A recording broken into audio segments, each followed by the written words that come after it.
If you could watch humanity from the outside, from a distant vantage point, the way you might observe migrating birds or ocean tides, you'd notice something strange. Humans cluster. We gather. We cooperate in ways no other species does. Ants cooperate because they're genetically programmed for it.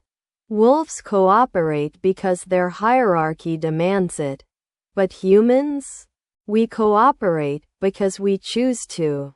And that choice, messy, emotional, unpredictable, became one of the most powerful forces in our entire evolutionary story.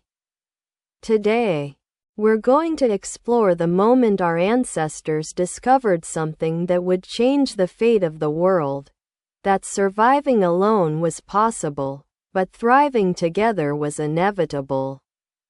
This is the day we became us. To understand how extraordinary human cooperation is, we have to picture the world before it existed. Imagine small bands of early hominins, isolated, cautious, territorial. To them, another group wasn't an opportunity. It was a threat. Food was scarce. Predators were everywhere. Every unknown was dangerous. And yet, somewhere along the way, something began to shift.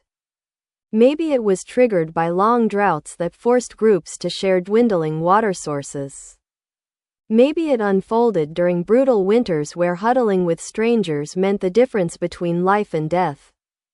Maybe it began with one simple act, two mothers helping each other watch their children. Whatever the moment, however it happened, cooperation didn't begin as a grand idea. It began as a necessity. A small decision. A small gesture, a small step toward trust. And like all great human inventions, it grew. Picture two groups meeting at the edge of a river. They don't speak the same sounds. They don't share the same customs. Their ancestors may have fought over land, food, or resources. But today, something is different. The river is low. The fish are scarce. The dry season has come early. They can either fight and fail, or share and survive. They choose to share. It's awkward at first, silent, tense, and uncertain. But over hours, then days, something remarkable happens. Their children mimic each other. Their elders exchange gestures. Their hunters learn new techniques. Their gatherers discover new plants. A new community forms, not through dominance, not through instinct, but through cooperation. And in that moment, whether it lasted a season or a generation, humanity took its first step toward becoming what we are today. Now, fast forward thousands of years. Cooperation becomes culture. Culture becomes tradition. Tradition becomes memory. Our ancestors started doing something no other species does. They shared knowledge across generations. How to make a fire. How to track an animal. How to weave baskets, sew hides, carve tools, and navigate landscapes. Instead of each individual learning everything from scratch, knowledge became communal. This was the birth of cumulative culture, information that outlives the person who discovered it. And it changed everything. Suddenly, humans didn't evolve just biologically. We evolved culturally, mentally, collectively. Our minds became group minds, shaped not only by personal experience, but by thousands of years of shared wisdom. Cooperation wasn't just something we did. It was something we became. But cooperation didn't come without cost. It required something we often take for granted today: trust. Trust that others wouldn't steal. Trust that others wouldn't attack. Trust that sharing food or tools wouldn't come back to harm you. In a world filled with danger, trusting another human, even a member of your own group, was a gamble. So how did trust evolve? Scientists have found that humans developed unique emotional systems to support cooperation: empathy, guilt, fairness, reciprocity. These aren't abstract ideas, they're evolutionary technologies. Empathy let us feel each other's pain. Fairness let us maintain balance. Guilt kept us accountable. Reciprocity created long-term alliances. When someone shared meat, they weren't just being generous, they were investing in a future where they might need help too. Trust wasn't a moral invention. It was an adaptive strategy. And it worked. Over time, cooperation took on bigger forms. Small families became clans. Clans became bands. Bands became tribes. Tribes became networks. Networks became societies. Each step required humans to overcome the same question: how do we live together without falling apart? To solve it, our ancestors created rules, first unwritten, then spoken, and eventually written down. Rituals to ease tension, traditions to mark identity, stories to explain the world and strengthen group bonds, symbols to remind people of shared values, warnings that protected resources and discouraged conflict. Even music and dance, long seen as purely artistic, likely emerged as tools of unity.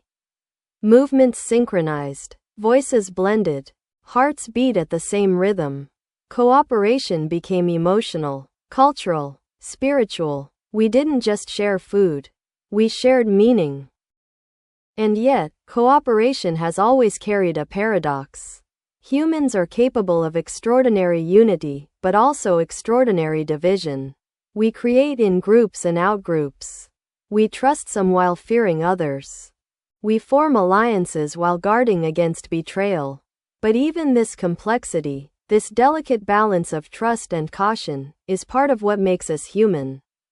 Because cooperation isn't easy. It was never easy. It's something we negotiate, moment by moment, generation by generation. And somehow, despite all the conflicts, failures, and fractures, cooperation kept winning. Why? Because cooperation gives us something nothing else can: scale.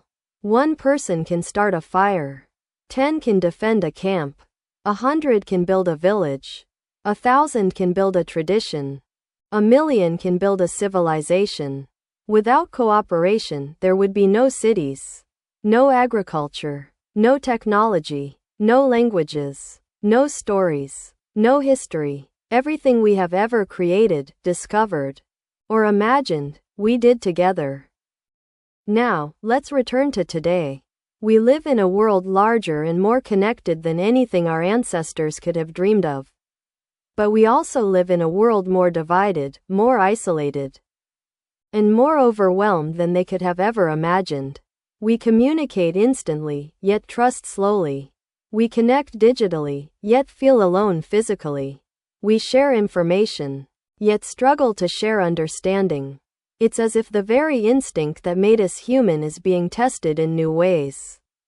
But here's the hopeful part: that instinct hasn't vanished. You see it in acts of kindness between strangers, in communities rebuilding after disaster, in global movements for justice, healing, and change, in moments when people choose compassion over conflict.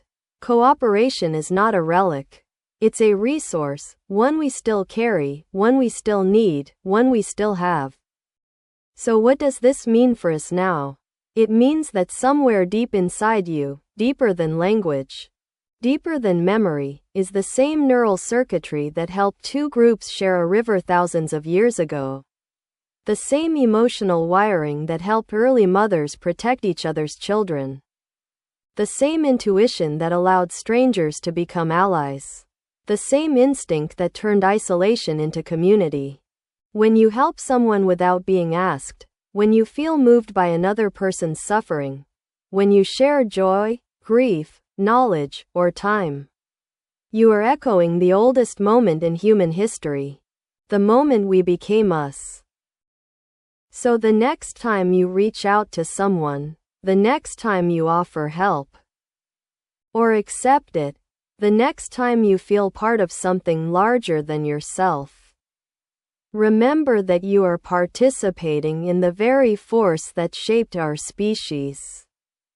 A force older than civilization, older than language, older than memory. Cooperation didn't just build our world. It built us. And maybe, just maybe, the future of humanity still depends on the same ancient choice. To face the world alone, or to face it, imperfectly, courageously, beautifully, together. Thank you for joining me in exploring the day we became us. If this journey sparked reflection, connection, or even a new appreciation for humanity's shared story, then perhaps you've taken one more step toward understanding the most powerful instinct we've ever had, the instinct to cooperate.